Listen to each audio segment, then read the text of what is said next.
ಎಲ್ರಿಗೂ ನಮಸ್ಕಾರ. ಮಂಗಳವಾರ ಡಿಸೆಂಬರ್ 16ನೇ ತಾರೀಕಿಗೆ ಬೆಳ್ತಂಗಡಿಯಲ್ಲಿ ಈ ರಾಜ್ಯದ ಅನೇಕ ಮಹಿಳೆಯರು ಸೇರಿ ಮಹಿಳಾ ಸಂಘಟನೆಗಳೇ ಮುಂದಾಳತ್ವವನ್ನು ವಹಿಸಿ ಡಿಸೆಂಬರ್ 16ನೇ ತಾರೀಕಿಗೆ ಧರ್ಮಸ್ಥಳದಲ್ಲಿ ಕೊಂದವರು ಯಾರು ಅನ್ನುವಂತಹ ಒಂದು ಚಳುವಳಿ, ಪಾದಯಾತ್ರೆ, ಹೋರಾಟವನ್ನು ಹಮ್ಮಿಕೊಂಡಿದ್ದಾರೆ. ಹಾಗಿದ್ರೆ ಡಿಸೆಂಬರ್ 16ನೇ ತಾರೀಕಿನ ವಿಶೇಷತೆ ಏನು? ಅತ್ಯಾಚಾರ ಪ್ರಕರಣದಲ್ಲಿ, ಲೈಂಗಿಕ ದೌರ್ಜನ್ಯದಲ್ಲಿ ಡಿಸೆಂಬರ್ 16ರ ಪ್ರಾಮುಖ್ಯತೆ ಏನು? ಯಾಕೆ ಡಿಸೆಂಬರ್ 16ನೇ ತಾರೀಕಿಗೆ ಈ ಒಂದು ಬೃಹತ್ ಸಮಾವೇಶವನ್ನು ಮಹಿಳೆಯರು ಹಮ್ಮಿಕೊಂಡಿದ್ದಾರೆ? ಅದ್ರ ಬಗ್ಗೆ ಕೆಲವೊಂದಿಷ್ಟು ಮಾಹಿತಿಯನ್ನು, ವಿಶೇಷವಾದಂಥ ಮಾಹಿತಿಯನ್ನು ಕೊಡಲಿದ್ದೇನೆ. ಡಿಸೆಂಬರ್ 16ನೇ ತಾರೀಕಿಗೆ ಈ ದೇಶ ಕಂಡಂತಹ ಅತ್ಯಂತ ಬರ್ಬರತೆ, ಹಿಂಸೆಯಿಂದ ಕೂಡಿದಂತಹ ದೆಹಲಿಯಲ್ಲಿ ನಿರ್ಭಯಾ ಪ್ರಕರಣ ಆದಂತಹ ದಿನಾಂಕ ಡಿಸೆಂಬರ್ 16.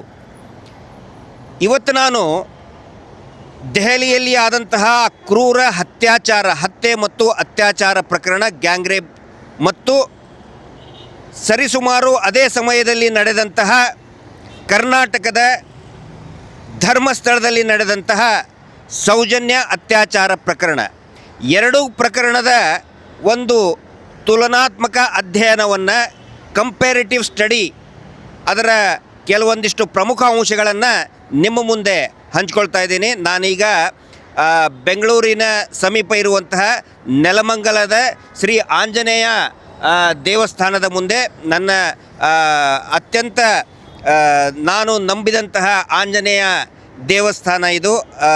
ನಿರಂತರವಾಗಿ ನಾವು, ನಮ್ಮ ಸೌಜನ್ಯ ಎಲ್ಲ ಹೋರಾಟಗಾರರು ಕೂಡ ಇಲ್ಲಿ ಭೇಟಿ ಕೊಟ್ಟು ದರ್ಶನ ಪಡೆಯುವಂತಹ ಒಂದು ತೀರ್ಥ ಕ್ಷೇತ್ರ ಇದು. ಇಲ್ಲಿ ಇಡೀ ಒಂದು ಪ್ರಕರಣದ ಬಗ್ಗೆ ತಮಗೆ ವಿವರಣೆಯನ್ನು ಕೊಡ್ತೀನಿ, ಮತ್ತು ಯಾಕೆ ಡಿಸೆಂಬರ್ 16ನೇ ತಾರೀಕಿಗೆ ಪ್ರತಿಯೊಬ್ಬ ಮಹಿಳೆಯೂ ಕೂಡ ಭಾಗಿಯಾಗಬೇಕು ಅನ್ನೋದು ಕೂಡ ನಿಮಗೆ ವಿವರಣೆಯನ್ನು ಕೊಡ್ತಾ ಇದ್ದೀನಿ. 1 by 1 ನಿರ್ಭಯಾ ಪ್ರಕರಣ ಮತ್ತು ಸೌಜನ್ಯ ಪ್ರಕರಣ ಎರಡನ್ನೂ ಕೂಡ ನಾನು ಕಂಪೇರ್ ಮಾಡ್ತಾ ಹೋಗ್ತಾ ಇದ್ದೀನಿ. ಅದರಲ್ಲಿ ಘಟನೆ ಕುರಿತಾಗಿ, ಆನಂತರ ಇನ್ವೆಸ್ಟಿಗೇಷನ್ ಕುರಿತಾಗಿ, ಟ್ರಯಲ್ ಕುರಿತಾಗಿ ಮತ್ತು ಶಿಕ್ಷೆಯ ಕುರಿತಾಗಿ, ನ್ಯಾಯದ ಕುರಿತಾಗಿ ಕಂಪೇರ್ ಮಾಡ್ತಾ ಹೋಗ್ತಾ ಇದ್ದೀನಿ. ಮೊದಲನೇದ್ದು, ದೆಹಲಿಯಲ್ಲಿ ನಿರ್ಭಯಾ ಪ್ರಕರಣ ನಡೆದಂತಹ ದಿನಾಂಕ ಡಿಸೆಂಬರ್ 16, 2012. ಅವತ್ತಿನ ದಿನ ರಾತ್ರಿ ನಿರ್ಭಯ ಅವಳ ಸ್ನೇಹಿತನ ಜೊತೆಗೆ ಲೈಫ್ ಆಫ್ ಪೈ ಸಿನಿಮಾ ನೋಡಿ ವಾಪಸ್ ತನ್ನ ಮನೆಗೆ ತನ್ನ ಸಹೋದ್ಯೋಗಿ ಸ್ನೇಹಿತನ ಜೊತೆಗೇ ಬರ್ತಾ ಇದ್ಲು. ಬರಬೇಕಾದ್ರೆ ಆ ಮುನ್ರಿಕಾದಿಂದ ಬಸ್ ಸ್ಟಾಪಿಂದ ಅವಳು ಬಸ್ಸನ್ನು ಹತ್ತುತ್ತಾಳೆ. ಆದರೆ ಬಸ್ಸಿನಲ್ಲಿ ಒಟ್ಟು 6 ಜನ ಕಾಮುಕರು ಸೇರಿ ಬಸ್ಸಿನಲ್ಲಿಯೇ ಅವಳ ಅತ್ಯಾಚಾರ ಮಾಡಿ, ಗಂಭೀರ ಸ್ವರೂಪದಲ್ಲಿ ಅವಳಿಗೆ ಗಾಯವನ್ನು ಮಾಡಿ, ಅದರಲ್ಲಿಯೇ ಅವಳ ಮರ್ಮಾಂಗದಲ್ಲಿ, ಪೋಸ್ಟ್ಮಾರ್ಟಮ್ ರಿಪೋರ್ಟ್ನಲ್ಲಿ ಗೊತ್ತಾಗಿದ್ದು, ಮರ್ಮಾಂಗದಲ್ಲಿ ಕಬ್ಬಿಣದ ರಾಡನ್ನು ಕೂಡ ಹಾಕಿ ಅವಳನ್ನು ಭೀಕರವಾಗಿ ಕೊಲ್ಲಲಾಗಿತ್ತು. ಬಸ್ಸಿನಲ್ಲಿ ಅತ್ಯಾಚಾರ ಮಾಡಿ ಅವಳನ್ನು ದೆಹಲಿಯ ಮಹಿಪಾಲ್ಪುರ್ ಫ್ಲೈ ಓವರ್ ಪಕ್ಕ ರಸ್ತೆಯ ಆಚೆಗೆ ಅವಳನ್ನು ಎಸೆದು ಹೋಗ್ತಾರೆ. ಡಿಸೆಂಬರ್ 16, 2012 ರಾತ್ರಿಯ ಹೊತ್ತಿಗೆ. ಸೌಜನ್ಯ ಪ್ರಕರಣ ಆಗಿದ್ದು 2000 ಅದೇ ವರ್ಷ, ಬರೀ 2 ತಿಂಗಳ ಹಿಂದೆ, ಅಕ್ಟೋಬರ್ 9, 2012. ಅಂದರೆ 2012 ಅಕ್ಟೋಬರ್ 9ನೇ ತಾರೀಕಿಗೆ ಸೌಜನ್ಯ ಸಾಯಂಕಾಲ ಮಿಸ್ಸಿಂಗ್ ಆಗ್ತಾಳೆ. ಅವಳ ಡೆಡ್ ಬಾಡಿ ಮರುದಿನ ಸಿಗುತ್ತೆ, 10ನೇ ತಾರೀಕಿಗೆ ಬೆಳಿಗ್ಗೆ ಸಿಗುತ್ತೆ. ನಿರ್ಭಯ ಅಂದರೆ ಅವಳ ಒರಿಜಿನಲ್ ಹೆಸರು ಜ್ಯೋತಿ ಸಿಂಗ್. ನಿರಂತರವಾಗಿ ಅತ್ಯಾಚಾರ ಆಗಿ, ಗಂಭೀರ ಸ್ವರೂಪದ ಗಾಯ ಆಗಿ, ಜೀವನ್ಮರಣದ ನಡುವೆ ನಿರಂತರವಾಗಿ ಹೋರಾಟ ಮಾಡಿದ ತಕ್ಷಣಕ್ಕೇ ನಿರ್ಭಯಾಳನ್ನು ಸಿಂಗಾಪುರಕ್ಕೆ ಕರೆದುಕೊಂಡು ಹೋಗ್ತಾರೆ ವಿಶೇಷ ಫ್ಲೈಟಲ್ಲಿ. ನಿರಂತರವಾಗಿ ಪಾಪ ಅವಳು ಬಹಳಷ್ಟು ಸಂಘರ್ಷವನ್ನು ಮಾಡ್ತಾಳೆ. ಆದರೆ ಡಿಸೆಂಬರ್ 29ನೇ ತಾರೀಕು ಡಿಸೆಂಬರ್ 29, 2012 ಬೆಳಿಗ್ಗೆ ಸರಿಸುಮಾರು 2 ಗಂಟೆ 15 ನಿಮಿಷಕ್ಕೆ ಅವಳು ಕೊನೆಯುಸಿರನ್ನು ಎಳಿತಾಳೆ. ಸೌಜನ್ಯಾಳ ಒಂದು ಪೋಸ್ಟ್ಮಾರ್ಟಮ್ ರಿಪೋರ್ಟ್ ನೋಡಿದರೂ ಕೂಡ ಸೌಜನ್ಯ ಸತ್ತಂತಹ ಸಮಯನೂ ಕೂಡ it is in between 2 to 4 ಅಂತ ಬರ್ತಾ ಇದೆ. ಬಹುಶಃ ಸೌಜನ್ಯ ಸತ್ತಂತಹ ಆ ಒಂದು ನಡುರಾತ್ರಿಯಲ್ಲಿನೇ ನಿರ್ಭಯಾಳು ಕೂಡ ಕೊನೆಯುಸಿರನ್ನು ಎಳಿತಾಳೆ. ಈ ಪ್ರಕರಣದಲ್ಲಿ ನಿರ್ಭಯಾ ಪ್ರಕರಣದಲ್ಲಿ ಆರೋಪಿಗಳು ಯಾರ್ಯಾರು? ಅದರಲ್ಲಿ ರಾಮ್ ಸಿಂಗ್, ಮುಖೇಶ್, ಪವನ್ ಗುಪ್ತಾ, ಅಕ್ಷಯ್ ಠಾಕೂರ್ ಮತ್ತು ವಿನಯ್ ಶರ್ಮಾ, ಮತ್ತು ಎಲ್ಲಕ್ಕಿಂತ ಮುಖ್ಯವಾಗಿ ರಾಜು ಅಂಥೇಳಿ ಒಬ್ಬ ಮೈನರ್, ಅವನನ್ನು ಜುನೈಲ್ ಅಂತ ಕರಿತಾಯಿದ್ರು. ಅವನು ಇಡೀ ಈ ನಿರ್ಭಯಾಳ ಸಾವಿಗೆ ಅವನೇ ಕಾರಣ. ಅತ್ಯಂತ ಬರ್ಬರತೆಯನ್ನು, ಅತ್ಯಂತ ಕ್ರೂರತೆಯನ್ನು ಮೆರೆದವನೇ ಆ ಒಬ್ಬ ಮೈನರ್, ಅಂದರೆ ನಾಬಾಲಿಕ್ ಅಂತ ಕರೀತಾರೆ, ಬಾಲಕ ಅಂತ ಅವನನ್ನು ಕರೀತಾರೆ. ಅವನ ಬಗ್ಗೆನೂ ಕೂಡ ಒಂದಿಷ್ಟು ವಿಶೇಷ ಮಾಹಿತಿ ತಮಗೆ ಕೊಡಲಿಕ್ಕಿದೆ. ಇವರೆಲ್ಲರನ್ನೂ ಕೂಡ ತಕ್ಷಣಕ್ಕೇ ವಿದಿನ್ 48 hours ದೆಹಲಿಯ ಪೊಲೀಸರು DCP ಛಾಯಾ ಸಿಂಗ್ IPS ಅಧಿಕಾರಿ ಅವರ ನೇತೃತ್ವದಲ್ಲಿ ಬಹಳ ತೀವ್ರಗತಿಯಲ್ಲಿ ಈ ಕಾರ್ಯಾಚರಣೆಯನ್ನು ಮಾಡ್ತಾರೆ. ವಿದಿನ್ 48 hours ಆಲ್ಮೋಸ್ಟ್ ಎಲ್ಲರೂ ಕೂಡ ಅರೆಸ್ಟ್ ಆಗ್ತಾರೆ. ಒಬ್ಬನು ಮಾತ್ರ ಈ ಮೈನರ್ ಏನಿರ್ತಾನೆ ರಾಜು ಅನ್ನುವಂಥ ಹುಡುಗ, ಅವನ ನಂತರದಲ್ಲಿ ಅವನನ್ನು ಅರೆಸ್ಟ್ ಮಾಡ್ತಾರೆ. ಈ 6 ಜನರನ್ನು ಕೂಡ ತಕ್ಷಣವೇ ಅರೆಸ್ಟ್ ಮಾಡ್ತಾರೆ. ನಿಜವಾದ ಅತ್ಯಾಚಾರಿಗಳನ್ನು, ಕೊಲೆಗಡಕರನ್ನು ತಕ್ಷಣಕ್ಕೇ ಅರೆಸ್ಟ್ ಮಾಡ್ತಾರೆ. ಆದರೆ ಸೌಜನ್ಯ ಪ್ರಕರಣದಲ್ಲಿ ಇದುವರೆಗೂ ಕೂಡ ನಿಜವಾದ ಅತ್ಯಾಚಾರಿಗಳನ್ನು, ಕೊಲೆಗಡಕರನ್ನು ಅರೆಸ್ಟ್ ಮಾಡೋದಿಲ್ಲ. ಅದರ ಬದಲಾಗಿ ಘಟನೆ ನಡೆದು 1 ದಿನ ಆದ ನಂತರ, ದೇಹ ಸಿಕ್ಕು 1 ದಿನ ಆದ ನಂತರ ಒಬ್ಬ ಅಮಾಯಕ ಸಂತೋಷ್ ರಾವ್ನನ್ನು ತಗೊಂಡು ಬಂದು ಕಟಕಟೆಯಲ್ಲಿ ನಿಲ್ಲಿಸ್ತಾರೆ. ಈಗ ಇನ್ವೆಸ್ಟಿಗೇಷನ್ ಯಾವ ರೀತಿ ಆಯಿತು ಅಂತ ನೋಡಿ. ನಿರ್ಭಯಾ ಪ್ರಕರಣದಲ್ಲಿ ವೆರಿ ಇಂಪಾರ್ಟೆಂಟ್ ಆಸ್ಪೆಕ್ಟ್ಸ್ ಇಷ್ಟೇ ಹೇಳ್ತಾ ಇದ್ದೀನಿ ನಾನಿಲ್ಲಿ. ಇಲ್ಲಿ ನಿರ್ಭಯಾ ಪ್ರಕರಣದ ಈ ಎಲ್ಲ ದೋಷಿಗಳನ್ನು ದಸ್ತಗಿರಿ ಮಾಡೋದರಲ್ಲಿ CC ಕ್ಯಾಮ್ರಾ ಬಹಳ ಪ್ರಮುಖ ಪಾತ್ರ ವಹಿಸುತ್ತೆ. ಇಲ್ಲಿ ಆ ಬಸ್ಸಿನಲ್ಲಿ ಏನೋ ಅವಳನ್ನು ಕರ್ಕೊಂಡು ಹೋಗ್ತಾ ಇರ್ತಾರೆ, ಬಸ್ಸಿನಲ್ಲಿನೇ ಅತ್ಯಾಚಾರ ಆಗುತ್ತೆ. ಅಲ್ಲಿಯ ಪೊಲೀಸರು, ವಿಶೇಷವಾಗಿ ಒಬ್ಬ ಅಸಿಸ್ಟೆಂಟ್ ಸಬ್ ಇನ್ಸ್ಪೆಕ್ಟರ್, ಅವರು ಆ ಒಂದು ಇಡೀ ಪೊಲೀಸರ ತಂಡ ಏನು ಫ್ಲೈಓವರ್ ಸುತ್ತಲೂ ಆ ಬಸ್ಸು ಬಿಳಿ ಬಣ್ಣದ ಶಾಲಾ ಬಸ್, ಅದು ಆ ಬಸ್ಸು ಎಲ್ಲೆಲ್ಲಿ ಓಡಾಡಿತ್ತು ಸುಮಾರು 100ಕ್ಕಿಂತ ಹೆಚ್ಚು CC ಕ್ಯಾಮ್ರಾಗಳನ್ನು ಅಬ್ಸರ್ವ್ ಮಾಡ್ತಾರೆ. ಅದರಲ್ಲಿ ಒಂದು CC ಕ್ಯಾಮ್ರಾದಲ್ಲಿ ಇದೇನಿದು ರಿಪೀಟೆಡ್ ಆಗಿ ಓಡಾಡ್ತಾ ಇದೆ. ಮಲಾಯಿ ದೇವಿ ಮಂದಿರ ಎದುರುಗಡೆ ಇರ್ತಕ್ಕಂತಹ CC ಫುಟೇಜ್ ಅಲ್ಲಿ ಕಂಟಿನ್ಯೂಸ್ ಆಗಿ 3ನೇ ರೌಂಡ್ ಹೊಡಿತಾ ಇದೆಯಲ್ಲ ಶಾಲಾ ಬಸ್ಸು. ರಾತ್ರಿ ಹೊತ್ತು ಯಾಕೆ ಶಾಲಾ ಬಸ್ಸು 3ನೇ ರೌಂಡ್ ಹೊಡಿತಾ ಇದೆ? ಫ್ಲೈಓವರ್ ಸುತ್ತಲೂ ಇದೇ ಬಸ್ಸೇ ಸುತ್ತು ಹೊಡಿತಾ ಇದೆ ಅಂತ ಸಂಶಯಪಟ್ಟು ಆ ಬಸ್ಸನ್ನು ಕಂಡು ಹಿಡಿತಾರೆ CC ಕ್ಯಾಮ್ರಾ ಮುಖಾಂತರ. ಈ CC ಫುಟೇಜ್ ಮುಖಾಂತರ ಕಂಡು ಹಿಡಿದಂತಹ ಆ ಅಸಿಸ್ಟೆಂಟ್ ಸಬ್ ಇನ್ಸ್ಪೆಕ್ಟರ್ಗೆ ಪ್ರಶಸ್ತಿಯನ್ನು ಕೂಡ ಕೊಡ್ತಾರೆ. ಆದರೆ ಸೌಜನ್ಯ ಪ್ರಕರಣದಲ್ಲಿ ಕಣ್ಣು ಎದುರುಗಡೆನೆ 2 CC ಕ್ಯಾಮ್ರಾಗಳು, ಅಂದರೆ ಸೌಜನ್ಯ ನಡೆದು ಹೋದಂತಹ ದಾರಿಯ ಅಕ್ಕಪಕ್ಕ, ಅಂದರೆ ಒಂದು ನೇಚರ್ಪತಿ ಕ್ಲಿನಿಕ್ ಇದೆ, ಧರ್ಮೋದ್ಯಮಿಗಳ ಒಂದು ಏನು ನಿಸರ್ಗ ಒಂದು ಕ್ಲಿನಿಕ್ ಅಂತ ಮಾಡ್ಕೊಂಡಿದ್ದಾರೆ, ಶಾಂತಿವನ, ಅದರಲ್ಲಿನೂ ಕೂಡ CC ಕ್ಯಾಮ್ರಾ ಇತ್ತು. ಅದರ ಎದುರುಗಡೆ ಇರತಕ್ಕಂತಹ ಅವರೇ ಕಟ್ಟಿಸಿದಂತಹ ಬಸ್ ಸ್ಟ್ಯಾಂಡ್ನಲ್ಲಿನೂ ಕೂಡ 360 ಡಿಗ್ರಿ ಸುತ್ತುವಂತಹ, ರೊಟೇಟ್ ಆಗುವಂತಹ ಪ್ಯಾನಾಸೋನಿಕ್ ಕ್ಯಾಮ್ರಾ ಇತ್ತು.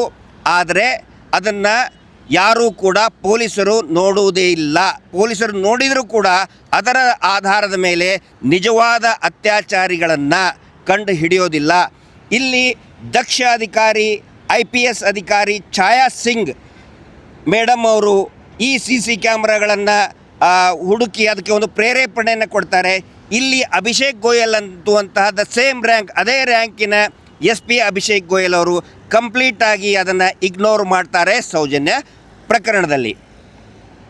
ಆನಂತರ ಟ್ರಯಲ್ ನಡಿಬೇಕಾದ್ರೆ ನಿರ್ಭಯ ಪ್ರಕರಣದಲ್ಲಿ ಶಿಕ್ಷೆಗೆ ಒಳಪಡಿಸೋದಕ್ಕೆ ಕಾರಣ ಆಗಿದ್ದು 2 ಪ್ರಮುಖ ಅಂಶಗಳು. ಈಗ CC ಕ್ಯಾಮರಾದಿಂದ ನಿಜವಾದ ಆರೋಪಿಗಳನ್ನು ಕಂಡುಹಿಡಿತಾರೆ ದೆಹಲಿಯ ಪೊಲೀಸರು. ಶಿಕ್ಷೆಗೆ ಕಾರಣ ಏನು ಅಂತ ಹೇಳಿದರೆ 2 ಪ್ರಮುಖ ಅಂಶಗಳು. ಒಂದು DNA analysis, advanced technology 2012 Soujanya ಪ್ರಕರಣ ಕೂಡ ಅದೇ ವರ್ಷ ಬರೀ 2 ತಿಂಗಳ ಹಿಂದೆ ಆಗಿದ್ದು. ಅಂದರೆ DNA ಟೆಕ್ನಾಲಜಿ ಅಲ್ಲಿನೂ ಇತ್ತು, ಇಲ್ಲಿನೂ ಇತ್ತು. DNA ಟೆಕ್ನಾಲಜಿ ಮುಖಾಂತರ DNA profiling, high DNA profiling ಮುಖಾಂತರ ಆರೋಪಿಗಳನ್ನು ಆ ವೆಜನೈಲ್ ಸ್ವಾಬ್ ಮುಖಾಂತರ ಟೆಸ್ಟ್ ಮಾಡಿ ಕಂಡುಹಿಡಿತಾರೆ. ಬರೀ ವೆಜನೈಲ್ ಸ್ವಾಬ್ ಇಷ್ಟೇ ಅಲ್ಲ, ಅವರು ಎಲ್ಲೆಲ್ಲಿ ಮುಟ್ಟಿರ್ತಾರೆ ಅವರು ಎಂಟೈರ್ DNA ಸ್ಯಾಂಪ್ಲಿಂಗನ್ನು ತೆಗೆದುಕೊಂಡು ಎಸ್ಟಾಬ್ಲಿಷ್ ಮಾಡ್ತಾರೆ ಇದೇ ಆರೋಪಿಗಳೇ ಅತ್ಯಾಚಾರಿಗಳು ಅಂತ ಎಸ್ಟಾಬ್ಲಿಷ್ ಮಾಡೋದಕ್ಕೆ ಅದು DNA ಪ್ರೊಫೈಲಿಂಗ್ ಕಾರಣ ಆಗುತ್ತೆ. ಆದರೆ ಸೌಜನ್ಯ ಪ್ರಕರಣದಲ್ಲಿ DNA ಪ್ರೊಫೈಲಿಂಗ್ ಮಾಡೋದಕ್ಕೆ ವೆಜನೈಲ್ ಸ್ವಾಬನ್ನು ಬರೀ 3 ದಿನದಲ್ಲಿ ಕೊಡಬೇಕು. ಅಲ್ಲಿ ಇಮಿಡಿಯೇಟಾಗಿ ವಿದಿನ್ 24 ತೊಗೊಂಡ್ಬಿಡ್ತಾರೆ.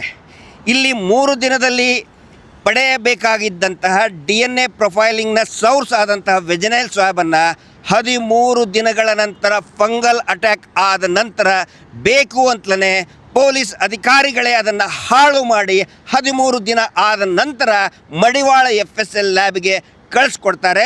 ಇದರ ಉದ್ದೇಶ ನಿಜವಾದ ಅತ್ಯಾಚಾರಿಗಳನ್ನು ರಕ್ಷಣೆ ಮಾಡಬೇಕು ಅಂತೇಳಿ ಸೌಜನ್ಯ ಪ್ರಕರಣದಲ್ಲಿ ಆಗುತ್ತೆ. ನಿರ್ಭಯ ಪ್ರಕರಣದಲ್ಲಿ ವಿದಿನ್ 24 ಅವರ್ಸ್ ವೆಜನಲ್ ಸ್ವ್ಯಾಬನ್ನು DNA ಲ್ಯಾಬಿಗೆ ಕಳಿಸ್ಕೊಡ್ತಾರೆ. ಇನ್ನೊಂದು ಪ್ರಮುಖ ಅಂಶ ನಿರ್ಭಯ ಪ್ರಕರಣದಲ್ಲಿ ಶಿಕ್ಷೆ ಆಗೋದಕ್ಕೆ ಕಾರಣ ಅಂತ ಹೇಳಿದರೆ ಆಡಂಟಾಲಜಿ ಅಂತ ಹೇಳಿದರೆ ಹಲ್ಲಿನ ಗುರುತುಗಳು. ವಿಕ್ಟಿಮ್ ಮೇಲೆ, ಗಾಯಾಳು ಮೇಲೆ, ಸಂತ್ರಸ್ತೆಯ ಮೇಲೆ ಅತ್ಯಾಚಾರಿಗಳು ಮಾಡಿದಂತಹ ಕಚ್ಚಿದಂತಹ ಹಲ್ಲಿನ ಗುರುತು, ಅದಕ್ಕೆ ಆಡಂಟಾಲಜಿ ಅಂತ ಕರೀತಾರೆ. ಅದು ಬಹಳ ಪ್ರಮುಖವಾದಂತಹ ಪಾತ್ರ ವಹಿಸುತ್ತೆ ಅತ್ಯಾಚಾರಿಗಳಿಗೆ, ಕೊಲೆಗಡಿಕರಿಗೆ ಶಿಕ್ಷೆಯನ್ನು ಕೊಡಿಸೋದರಲ್ಲಿ. ಆದರೆ ಸೌಜನ್ಯ ಪ್ರಕರಣದಲ್ಲಿ ಸೌಜನ್ಯಾಳ ಎದೆಯ ಮೇಲೆ, ದೇಹದ ಮೇಲೆ ಕಚ್ಚಿದ ಗಾಯಗಳು, ಕಚ್ಚಿದ ಗುರುತುಗಳಿದ್ದರೂ ಕೂಡ ಯಾವುದೇ ಆಡಂಟಾಲಜಿ ಪರೀಕ್ಷೆಯನ್ನು ಮಾಡೋದಿಲ್ಲ. ಅದನ್ನು ಕಂಪ್ಲೀಟಾಗಿ ನೆಗ್ಲೆಕ್ಟ್ ಮಾಡ್ತಾರೆ ಬೆಳ್ತಂಗಡಿಯ ಪೊಲೀಸರು, ಇಲ್ಲಿಯ CID ಅಧಿಕಾರಿಗಳು, ಧರ್ಮಸ್ಥಳ, ಮಂಗಳೂರಿನ ಪೊಲೀಸರು ಕಂಪ್ಲೀಟಾಗಿ ಇಗ್ನೋರ್ ಮಾಡ್ತಾರೆ. ನೋಡಿ, 2 ಪ್ರಕರಣಗಳು ಕೂಡ ಅಂದಾಜು ಅದೇ ಒಂದೇ ಸಮಯದಲ್ಲಿ, ಒಂದೇ ವರ್ಷದಲ್ಲಿ ನಡೆದಿದ್ದು. ಆ ಟೆಕ್ನಾಲಜಿ ದೇಶದ ಎಲ್ಲ ಭಾಗಗಳಲ್ಲಿ ಕೂಡ ಇದ್ದರೂ ಕೂಡ ಕರ್ನಾಟಕದ ಪೊಲೀಸರು ಅದನ್ನು ನಿರ್ಲಕ್ಷ್ಯ ವಹಿಸ್ತಾರೆ. DNA ಟೆಕ್ನಾಲಜಿ ಮತ್ತು ಓಡಂಟಾಲಜಿಯನ್ನು ಸೌಜನ್ಯ ಪ್ರಕರಣದಲ್ಲಿ ನೆಗ್ಲೆಕ್ಟ್ ಮಾಡ್ತಾರೆ. ಆದರೆ ನಿರ್ಭಯ ಪ್ರಕರಣದಲ್ಲಿ ಆ 2 ಸಾಕ್ಷಿಗಳು ಶಿಕ್ಷೆ ಕೊಡಿಸೋದಕ್ಕೆ ಅನುಕೂಲ ಆಗುತ್ತೆ. ಆನಂತರ ಇದನ್ನೆಲ್ಲ ಗಮನಿಸಿದರೆ ನಮಗೆ ಅನಿಸುತ್ತೆ, ಅಂದರೆ ಇನ್ವೆಸ್ಟಿಗೇಷನ್ ಪಾರ್ಟ್ ಮತ್ತು ಟ್ರಯಲ್ ಪಾರ್ಟಲ್ಲಿ ನಾನು ಹೇಳ್ತಾ ಇದ್ದೀನಿ. ಇನ್ವೆಸ್ಟಿಗೇಷನ್ ನಿರ್ಭಯ ಪ್ರಕರಣದಲ್ಲಿ ಪೊಲೀಸರು ಮಾಡಿದ್ದು ನಿಜವಾದ ಅತ್ಯಾಚಾರಿಗಳನ್ನು ಕಂಡುಹಿಡಿದು ನಿಜವಾದ ಅತ್ಯಾಚಾರಿಗಳಿಗೆ ಶಿಕ್ಷೆ ಕೊಡಿಸೋದಕ್ಕೆ ಇನ್ವೆಸ್ಟಿಗೇಷನ್, ಪೊಲೀಸ್ ಇನ್ವೆಸ್ಟಿಗೇಷನ್ ಅನುಕೂಲ ಆಯಿತು. ಆ ದಿಕ್ಕಿನಲ್ಲಿ ಇನ್ವೆಸ್ಟಿಗೇಷನ್ ಸಾಗ್ತಾ ಹೋಯಿತು ನಿರ್ಭಯ, ದೆಹಲಿ ನಿರ್ಭಯ ಪ್ರಕರಣದಲ್ಲಿ. ಆದರೆ ಕರ್ನಾಟಕದ ಧರ್ಮಸ್ಥಳದ ಸೌಜನ್ಯ ಪ್ರಕರಣದಲ್ಲಿ ನಿಜವಾದ ಅತ್ಯಾಚಾರಿಗಳನ್ನು, ನಿಜವಾದ ಕೊಲೆಗಡಕರನ್ನು ರಕ್ಷಣೆ ಮಾಡೋದಕ್ಕೆ ಇನ್ವೆಸ್ಟಿಗೇಷನ್ ಮಾಡಿದರೆ ಹೊರತು ಅವರನ್ನು, ನಿಜವಾದ ಕೊಲೆಗಡಕರನ್ನು, ಅತ್ಯಾಚಾರಿಗಳನ್ನು ಶಿಕ್ಷೆ ಪಡಿಸೋದಕ್ಕೆ ಇನ್ವೆಸ್ಟಿಗೇಷನ್ ಆಗಲಿಲ್ಲ. ಅದು ಬೆಳ್ತಂಗಡಿಯ ಪೊಲೀಸರು ಇರ್ಬೋದು, ಕರ್ನಾಟಕ CID ಇರ್ಬೋದು, ಅಥವಾ CBI ಇರಬಹುದು. 3 ಸಂಸ್ಥೆಗಳು ಕೂಡ ನಿಜವಾದ ಅತ್ಯಾಚಾರಿಗಳನ್ನು, ಕೊಲೆಗಡಕರನ್ನು ರಕ್ಷಣೆ ಮಾಡಿದರೆ ಹೊರತು ಅವರಿಗೆ ಶಿಕ್ಷೆ ಪಡಿಸಲಿಲ್ಲ. ಮತ್ತೊಂದು ಪ್ರಮುಖವಾದಂತಹ ಇನ್ವೆಸ್ಟಿಗೇಷನ್ನಲ್ಲಿ ವ್ಯತ್ಯಾಸ ಏನು ಅಂತ ಹೇಳಿದರೆ, ಈ ಪ್ರಕರಣದಂಥ ನಿರ್ಭಯ ಪ್ರಕರಣದ 3 ಆರೋಪಿಗಳು ಪವನ್ ಗುಪ್ತಾ, ವಿನಯ್ ಶರ್ಮಾ ಅವ್ರು ಏನು ಮಾಡ್ತಾರೆ, ಮತ್ತು ಅಕ್ಷಯ್ ಠಾಕೂರ್ ಅವರು ಅಲಿಬಿಯನ್ನು ಹೇಳ್ಕೊತಾರೆ. ಅಲಿಬಿ ಅಂತ ಹೇಳಿದರೆ ALIBI, ಅಲಿಬಿ ಅಂತ ಹೇಳಿದರೆ ಆ ಘಟನೆ ನಡೆದಂತಹ ಸಂದರ್ಭದಲ್ಲಿ, ಸ್ಥಳದಲ್ಲಿ ನಾನು ಇದ್ದಿದ್ದಿಲ್ಲ, ಆರೋಪಿತನು ಇದ್ದಿದ್ದಿಲ್ಲ ಅನ್ನೋದಕ್ಕೆ ಅಲಿಬಿ ಅಂತ ಹೇಳ್ತಾರೆ. ಅದರಲ್ಲಿ ಅಕ್ಷಯ್ ಠಾಕೂರ್ ಏನು ಹೇಳ್ತಾನೆ, ನಾನು ಇಲ್ಲಿದ್ದಿದ್ದೇ ಇಲ್ಲ, ನಾನು ಬಿಹಾರದಲ್ಲಿದ್ದೆ. ಇನ್ನು ಉಳಿದವರು ವಿನಯ್ ಶರ್ಮಾ ಏನು ಹೇಳ್ತಾನೆ, ಇನ್ನು ಉಳಿದವರು ಕೂಡ ಗುಪ್ತಾನವನು ಏನು ಹೇಳ್ತಾನೆ, ನಾನು ಇಲ್ಲಿದ್ದಿದ್ದಿಲ್ಲ, ನಾವು ಒಂದು ಆರ್ಕೆಸ್ಟ್ರಾ ನೋಡೋದಕ್ಕೆ ಹೋಗಿದ್ವಿ, ಘಟನಾ ಸ್ಥಳದಲ್ಲಿ ನಾವು ಇದ್ದಿದ್ದಿಲ್ಲ ಅಂತ ಹೇಳ್ತಾರೆ. ಅದಕ್ಕೆ ಅಲಿಬಿ ಅಂತ ಕರೀತಾರೆ. ಆದರೆ ಪೊಲೀಸ್ ಇನ್ವೆಸ್ಟಿಗೇಷನ್ನಲ್ಲಿ ಅವರು ಅಲ್ಲಿ ಇದ್ದರು, ಅದೇ ಸ್ಥಳದಲ್ಲಿಯೇ ಇದ್ದರು ಅಂಥೇಳಿ ಸಂಪೂರ್ಣವಾಗಿ ಇನ್ವೆಸ್ಟಿಗೇಷನ್ ಮಾಡಿ ಕಂಡು ಹಿಡಿತಾರೆ. ಆದರೆ ಧರ್ಮಸ್ಥಳದ ಸೌಜನ್ಯ ಪ್ರಕರಣದಲ್ಲಿ ಪ್ರಭಾವಿಯ ಮಗ, ಸ್ವತಃ ಪ್ರಭಾವಿಗಳೇ ನಮ್ಮ ಮಗು ಅಮೇರಿಕಕ್ಕೆ ಹೋಗಿತ್ತು ಅಂತ ಹೇಳ್ತಾರೆ.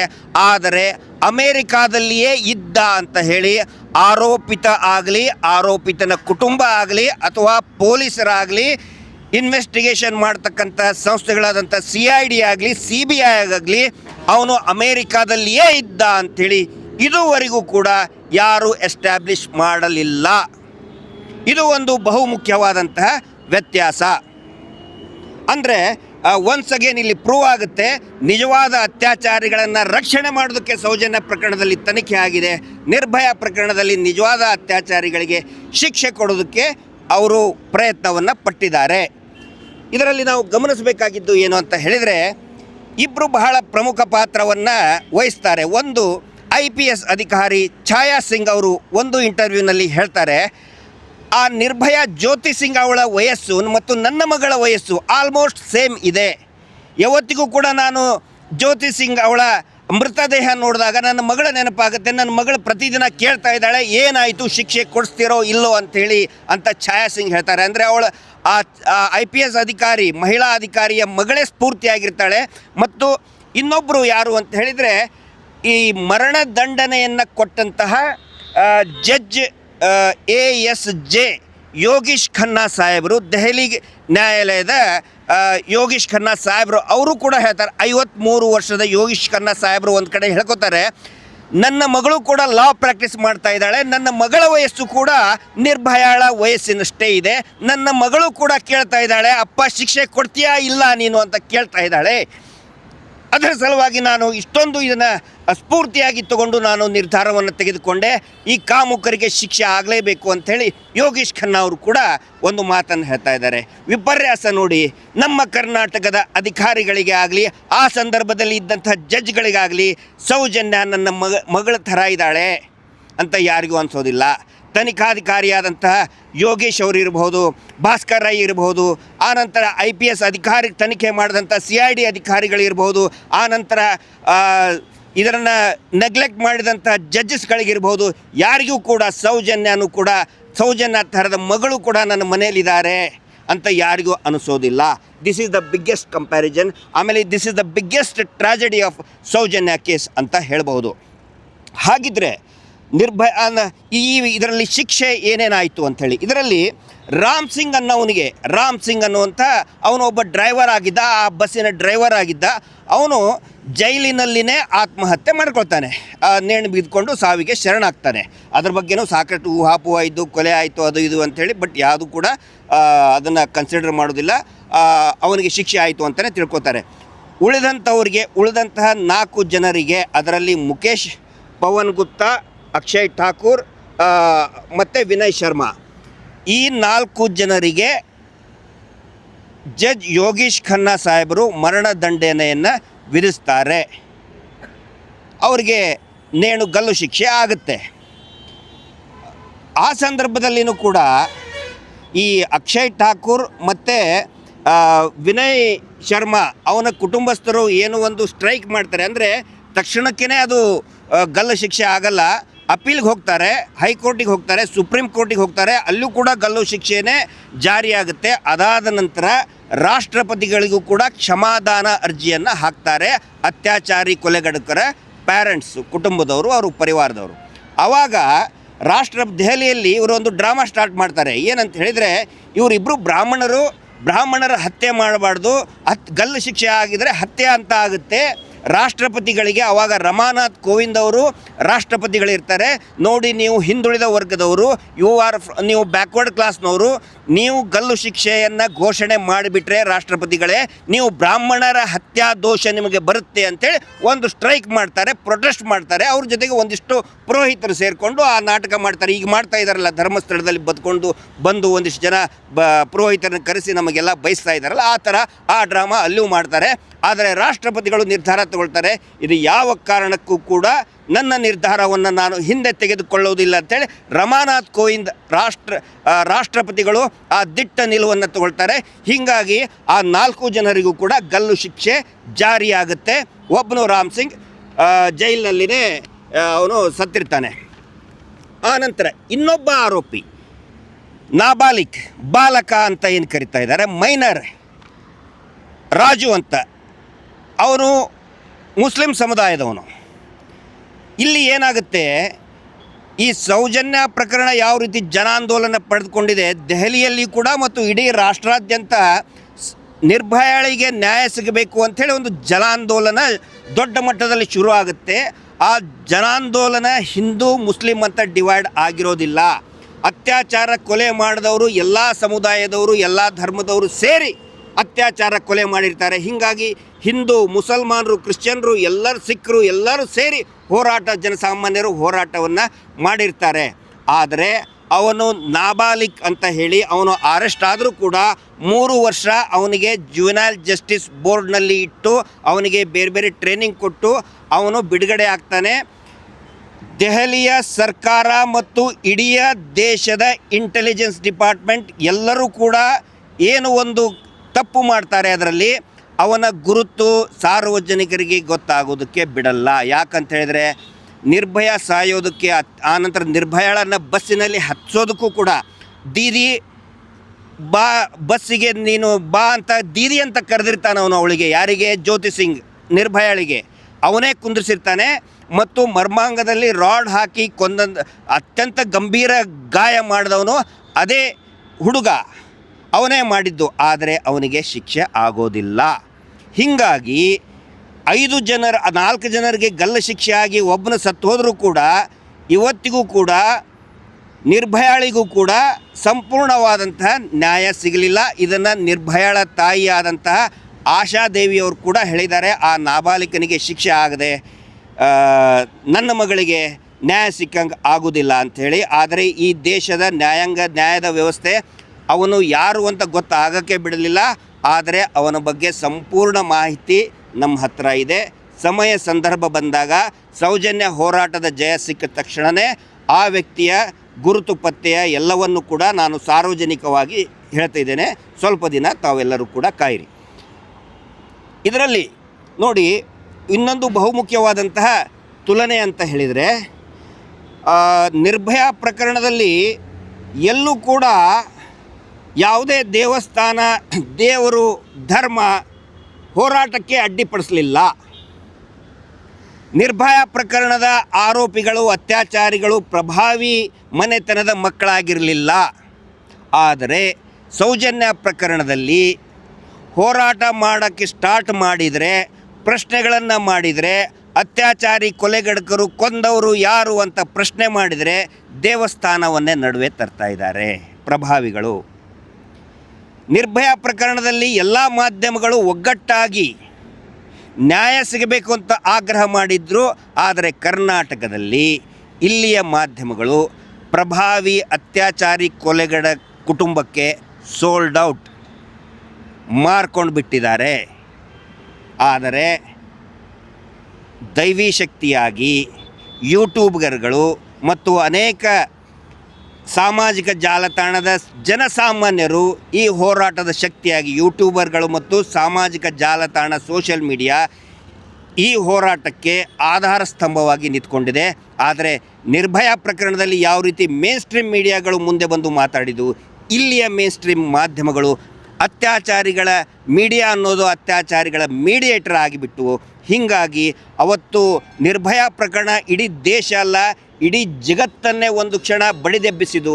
ಆದರೆ ಇಲ್ಲಿಯ ಮಾಧ್ಯಮಗಳು ಸೌಜನ್ಯ ಪ್ರಕರಣವನ್ನು ಮೇಲೆ ಎದ್ದೇಳೋದಕ್ಕೆ ಬರಲಿಲ್ಲ, ನ್ಯಾಯದ ದಾರಿಯಲ್ಲಿ ತೆಗೆದುಕೊಂಡು ಹೋಗಲಿಲ್ಲ. ಯಾಕಂತ ಹೇಳಿದರೆ ಆಲ್ ಆರ್ ಸೋಲ್ಡ್ ಔಟ್ ಇವತ್ತಿಗೂ ಕೂಡ. ಆವಾಗ ಅರ್ನಬ್ ಗೋಸ್ವಾಮಿ ಅವರು ಟೈಮ್ಸ್ ನೌನ ಹಿರಿಯ ಆ್ಯಂಕರ್ ಆಗಿದ್ದರು, most popular and celebrated anchor ಆಗಿದ್ದರು. ನಿರ್ಭಯಾ ಪ್ರಕರಣದಲ್ಲಿ ಅತಿ ಹೆಚ್ಚು ಮಾತಾಡಿದರು. ಇವತ್ತು ಅದೇ ಅರ್ನಬ್ ಗೋಸ್ವಾಮಿ ಅವರ ಕನ್ನಡದ ಕನ್ನಡ ಅನ್ನೋದು ರೋಲ್ ಕಾಲ್ ಚಾನಲ್ ಆಗಿದೆ. ಅತ್ಯಂತ ಕೆಟ್ಟದಾಗಿ ಅತ್ಯಾಚಾರಿಗಳ ಪರವಾಗಿ ಈ ಹೋರಾಟವನ್ನು ಬಿಂಬಿಸ್ತಾ ಇದ್ದಾರೆ. ಅತ್ಯಾಚಾರಿಗಳಿಂದ ದುಡ್ಡು ತಗೊಂಡು, ಲಂಚ ತಗೊಂಡು, ರಂಗಣ್ಣ ಅನ್ನುವಂಥ ಆ್ಯಂಟಿ ಪಬ್ಲಿಕ್ ರಂಗಣ್ಣ ಅನ್ನೋನು ಅತ್ಯಾಚಾರಿಗಳ ಲಂಚ ಹೊಡೆದು ಎಂಜಲು ತಿಂದು ಮಾತಾಡ್ತಾ ಇದ್ದಾರೆ. ರಾಕೇಶ್ ಶೆಟ್ಟಿ ಅಂತವನಂತರೂ ಕೂಡ ಗೊತ್ತಿದೆ ಎಲ್ರಿಗೂ, ದ ಮೋಸ್ಟ್ ಥರ್ಡ್ ಕ್ಲಾಸ್ ಒಬ್ಬ ಬ್ಲ್ಯಾಕ್ ಮೇಲರ್. ಅದೇ ರೀತಿ ಅಜಿತ್ ಜೈನ್ ಅನ್ನೋನು ಕೂಡ ತನ್ನದೇ ಧರ್ಮ ಅನ್ನೋ ಹೇಳಿ, ಇಲ್ಲಿ ಯಾರೂ ಧರ್ಮ ಜಾತಿ ನೋಡ್ತಾ ಇಲ್ಲ, ತನ್ನದೇ ಧರ್ಮ ಅಂತ ಹೇಳಿಕೊಂಡು ಅತ್ಯಾಚಾರಿ ಕುಟುಂಬದ ಪರವಾಗಿ ಆ ಥರ ಒಂದು 2, 3, 4 ಚಾನಲ್ಗಳು ನಿಂತ್ಕೊಂಡಿದೆ. ಇದು ಸೌಜನ್ಯ ಪ್ರಕರಣದ ಅಷ್ಟೇ ಅಲ್ಲ, ಈ ರಾಜ್ಯದ ದುರ್ದೈವ. ನಿರ್ಭಯಾಳಿಗೆ ಇಂಡಿಯಾಸ್ ಡಾಟರ್ ಅಂತ ಕರೆದ್ರು, ಆದರೆ ಕರ್ನಾಟಕದ ಜನಸಾಮಾನ್ಯರು ಸೌಜನ್ಯಾಳಿಗೆ ನಮ್ಮ ಮನೆಯ ಮಗಳು, ನಿರ್ಭಯ ಭಾರತದ ಮಗಳು, ಆದರೆ ಸೌಜನ್ಯ ನಮ್ಮ ಪ್ರತಿಯೊಬ್ಬರ ಮನೆ ಮಗಳು ಅಂತ ಜನಸಾಮಾನ್ಯರು ಕರಿತಾ ಇದ್ದಾರೆ. ಸ್ನೇಹಿತರೆ, ಇದು ಬಹಳ ಅತ್ಯಂತ ಶಾರ್ಟಾಗಿ ಬ್ರೀಫಾಗಿ ಹೇಳಿದ್ದೀನಿ. ಇನ್ನೂ ಕೂಡ ಮಾತಾಡೋದು ಸಾಕಷ್ಟಿದೆ. ನಾನು ಕೇಳ್ಕೊಳ್ಳೋದು ಇಷ್ಟೇ, ಇಲ್ಲಿ 16ನೇ ತಾರೀಕಿಗೆ ಏನು ಒಂದು ಹೋರಾಟ ಮಹಿಳೆಯರೇ ಮುಂದಾಳತ್ವ ವಹಿಸಿ ಮಾಡ್ತಾ ಇದ್ದಾರೆ. ದಯವಿಟ್ಟು ಪ್ರತಿಯೊಬ್ಬರು ಕೂಡ ಅದರಲ್ಲಿ ಯಾಕೆ ಭಾಗವಹಿಸಬೇಕು ಅಂತ ಹೇಳಿದರೆ, ಈ ಅತ್ಯಾಚಾರ ಪ್ರಕರಣ ಅನ್ನೋದು ಏನೋ ಒಂದು ಸಾಮಾಜಿಕ ವಿಷಯ ಅಲ್ಲ, ಅದು ನಮ್ಮ ಮನೆಯ ವಿಷಯನೂ ಕೂಡ ಹೌದು. ಈ ದೇಶದಲ್ಲಿ ಪ್ರತಿ 27-28 ನಿಮಿಷಕ್ಕೆ ಒಂದು ಅತ್ಯಾಚಾರ ಪ್ರಕರಣ ದಾಖಲಾಗ್ತಾ ಇದೆ ಈ ದೇಶದಲ್ಲಿ. ನಿರ್ಭಯಾಳ ತಾಯಿ ಆಶಾದೇವಿಯವರಾಗಲಿ ಅಥವಾ ಸೌಜನ್ಯಳ ತಾಯಿ ಕುಸುಮಾವತಿ ಅವರಾಗಲಿ, ಅವ್ರು ಯಾವತ್ತಿಗೂ ಕೂಡ ಹೋರಾಟಗಾರರ ಆಗಿದ್ದಿಲ್ಲ. ಆದರೆ ಈ ಒಂದು ಗಂಭೀರ ಸ್ವರೂಪ, ಅವರ ಇಡೀ ಮನೆಯೇ ಶಾಂತಿನೇ ಹಾಳಾಗಿರೋದ್ರಿಂದ ಅವರು ಹೋರಾಟಕ್ಕೆ ಬಂದರು. ಅಂದರೆ ಇದು ಪ್ರತಿಯೊಂದು ಮನೆತನದ ಸಮಸ್ಯೆ. ಹೆಣ್ಣು ಮಕ್ಕಳು ಸೇಫ್ ಆಗಿದ್ದರೆ ನಾವು ಸೇಫ್ ಆಗಿರ್ತೀವಿ, ಕುಟುಂಬ ಸೇಫ್ ಆಗಿರುತ್ತೆ, ಸಮಾಜ ಸೇಫ್ ಆಗಿರುತ್ತೆ. ಹೀಗಾಗಿ ಇದು ಕೌಟುಂಬಿಕ ಒಂದು ಕುಟುಂಬದ, ಈ ಸಮಾಜದ ಪ್ರತಿಯೊಂದು ಕುಟುಂಬದ ಒಂದು ಹೋರಾಟ. ಅದರ ಸಲುವಾಗಿ ಪ್ರತಿಯೊಬ್ಬರು ಕೂಡ ಇದರಲ್ಲಿ ಭಾಗಿಯಾಗಬೇಕಾಗತ್ತೆ. ಇದು ಏನೋ ಒಂದು ಯಾರ್ದೋ ಮನೆಯಲ್ಲಿ ಆಯಿತು ಅಂತಲ್ಲ, ನಾವು ಸುಮ್ಮನೆ ಬಿಟ್ಟರೆ ನಮ್ಮ ಮನೆಗೂ ಕೂಡ ಅದು ಬರುತ್ತೆ. ಹೀಗಾಗಿ ಪ್ರತಿಯೊಬ್ಬರು ಕೂಡ ಈ ಹೋರಾಟದಲ್ಲಿ ಭಾಗಿಯಾಗಬೇಕು ಅಂಥೇಳಿ ವಿನಂತಿ ಮಾಡ್ಕೊಳ್ತಾ ಇದ್ದೀನಿ. ಈಗ ಕೊಂದವರು ಯಾರು ಅಂತ ಪ್ರಶ್ನೆ ಮಾಡಿದರೆ, ಕೊಂದವರು ಏನು ಮಾಡ್ತಾ ಇದ್ದಾರೆ, ಕೊಂದವರ ವಿರುದ್ಧ ಕಂಪ್ಲೇಂಟ್ ಕೊಟ್ಟವರು ಯಾರು ಅಂಥೇಳಿ ಮೇನ್ ಸ್ಟ್ರೀಮ್ ಮೀಡಿಯಾ ಮುಖಾಂತರ, ಕೆಲವು ಸುಳ್ಳು ಸುದ್ದಿ ಹಬ್ಬಿಸುವಂಥ ಸೋಷಿಯಲ್ ಪೇಜ್ಗಳ ಮುಖಾಂತರ ಸುಳ್ಳು ಸುದ್ದಿಯನ್ನು ಹಬ್ಬಿಸ್ತಾ ಇದ್ದಾರೆ. ಇಲ್ಲಿ ಮಹಿಳೆಯರು ಕೊಂದವರು ಯಾರು ಅಂತ ಕೇಳ್ತಾ ಇದ್ದಾರೆ. ಕೊಂದವರು ಕಂಪ್ಲೇಂಟ್ ಕೊಟ್ಟವರು ಯಾರು, ಕಂಪ್ಲೇಂಟ್ ಕೊಟ್ಟವರೇ ಷಡ್ಯಂತ್ರಿಗಳು, ಕಂಪ್ಲೇಂಟ್ ಕೊಟ್ಟವರಿಗೆ ಶಿಕ್ಷೆ ಆಗಬೇಕು ಅಂತ ಅವ್ರು ಇದು ಮಾಡ್ತಾ ಇದ್ದಾರೆ. ಕೊಂದವರಿಗೆ ಶಿಕ್ಷೆ ಆಗಬೇಕು ಅಥವಾ ಕಂಪ್ಲೇಂಟ್ ಕೊಟ್ಟವರಿಗೆ ಶಿಕ್ಷೆ ಆಗಬೇಕು, ಇದನ್ನು ಜನಸಾಮಾನ್ಯರೇ ತೀರ್ಮಾನ ಮಾಡಬೇಕು. ಹೀಗಾಗಿ ಪ್ರತಿಯೊಬ್ಬ ಮಹಿಳೆಯರು ಕೂಡ ಈ ಹೋರಾಟದಲ್ಲಿ ಭಾಗಿಯಾಗಬೇಕು ಅಂತ ನಾನು ವಿನಂತಿ ಮಾಡ್ಕೊಳ್ತಾ ಇದ್ದೀನಿ. ಅದಾಗಿ ಎರಡೂ ಪ್ರಕರಣದ ಸಂತ್ರಸ್ತೆಯರು ಆದಂತಹ ನಿರ್ಭಯ ಅಥವಾ ಜ್ಯೋತಿ ಸಿಂಗ್ ಮತ್ತು ಸೌಜನ್ಯ ಇಬ್ಬರ ಕೊನೆಯ ಮಾತು ಏನಾಗಿದ್ದು ಅನ್ನೋದನ್ನು ನೋಡೋಣ. ನಿರ್ಭಯ ಆಸ್ಪತ್ರೆಯಲ್ಲಿ, ಸಿಂಗಾಪುರ ಆಸ್ಪತ್ರೆಯಲ್ಲಿ ಇದ್ದಾಗ ತಾಯಿಗೆ ಹೇಳಿದ್ಲು, ತಾಯಿ ಆಶಾದೇವಿಗೆ, ಮಾ ಕಿಸಿಕೋ ಮತ್ ಛೋಡ್ನ, ಅಮ್ಮ ಯಾರನ್ನೂ ಬಿಡಬೇಡ, ನನ್ನನ್ನು ಅತ್ಯಾಚಾರ ಮಾಡಿದವ್ರನ್ನ ಯಾರನ್ನೂ ನೀನು ಬಿಡಬೇಡ ಅಂಥೇಳಿ ತಾಯಿಗೆ ಕೇಳ್ಕೊಂಡಿದ್ಲು. ಆಮೇಲೆ ಹೇಳಿದ್ಲು, ಐ ವಾಂಟ್ ಟು ಲೀವ್, ನಾನು ಬದುಕ್ತೇನೆ, ಇನ್ನೂ ಬದುಕುವ ಆಸೆ ಇದೆ ನನಗೆ, ಆದರೆ ನನ್ನನ್ನು ಅತ್ಯಾಚಾರ ಮಾಡಿ ಕೊಂದು ಹಾಕಿದ್ರು ಅಮ್ಮ, ಯಾರನ್ನು ಬಿಡಬೇಡ ಅಂತ ಧೈರ್ಯವಾಗಿ ಹೇಳಿದ್ಲು. ಅವಳ ಧೈರ್ಯವೇ ಒಂದು ದೊಡ್ಡ ಹೋರಾಟಕ್ಕೆ ನಾಂದಿ ಆಯಿತು, ಸ್ಫೂರ್ತಿ ಆಯಿತು. ನಿರ್ಭಯ ಹೇಳಿದ್ದು, ಅಮ್ಮ ಯಾರನ್ನು ಬಿಡಬೇಡ ಅಂಥೇಳಿ. ಆದರೆ ಸೌಜನ್ಯ, ಅವಳಿಗೆ ಅವಳ ತಾಯಿಯನ್ನು ನೋಡುವ ಭಾಗ್ಯವೇ ಇರಲಿಲ್ಲ. ಆದರೂ ಕೂಡ ಸೌಜನ್ಯ ಹೇಳಿದ್ಲು, ನಾನು ನಿಮ್ಮನ್ನು ಯಾರನ್ನೂ ಬಿಡಲ್ಲ.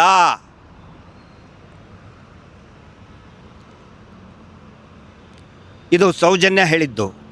ಅದರ ಸಲುವಾಗಿಯೇ ಅವಳು ಯಾರನ್ನೂ ಬಿಡಬೇಡಿ ಅಂಥೇಳಿ ತಾಯಿಗೆ, ಜನ್ಮ ಕೊಟ್ಟಂತಹ ತಾಯಿಗೆ ಕೇಳಿಲ್ಲ, ಆದರೆ ಅವಳು ಹೇಳಿದ್ಲು, ನಾನು ನಿಮ್ಮನ್ನು ಯಾರನ್ನೂ ಬಿಡಲ್ಲ, ಎಲ್ಲರನ್ನೂ ಸರ್ವನಾಶ ಮಾಡ್ತೀನಿ ಅಂತ ಸೌಜನ್ಯ ಹೇಳಿ ಕೊನೆ ಉಸಿರೆಳೆದ್ಲು.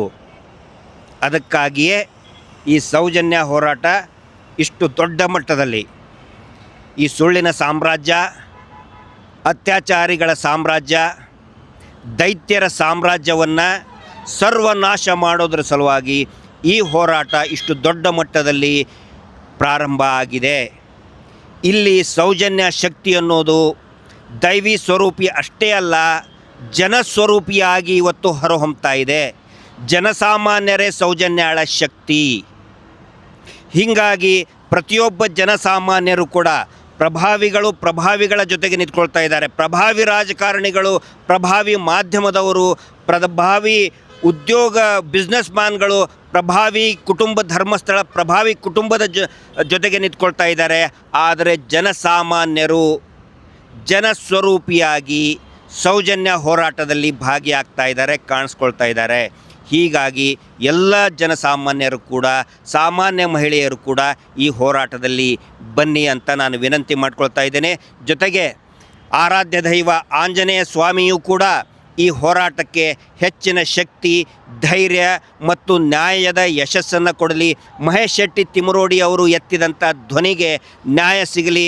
ಅನೇಕ ಹೆಣ್ಣು ಮಕ್ಕಳು, ಅನೇಕ ಸಂಘಟನೆಗಳು ಎತ್ತಿದಂಥ ಈ ಧ್ವನಿಗೆ ಆಂಜನೇಯ ಸ್ವಾಮಿಯೇ ಮತ್ತು ರಾಮನ ಭಕ್ತ ಮಹೇಶ್ ಶೆಟ್ಟಿ ತಿಮರೋಡಿ ಅವರು ಕೂಡ ಜೈ ಅನ್ನುವಂಥ ಘೋಷಣೆಯನ್ನು ಪ್ರಾರಂಭ ಮಾಡಿದ್ದು ದಕ್ಷಿಣ ಕನ್ನಡದಲ್ಲಿ ಮಹೇಶ್ ಶೆಟ್ಟಿ ತಿಮರೋಡಿ ಅವರು ಜೈ ಅನ್ನುವಂಥ ಘೋಷಣೆ.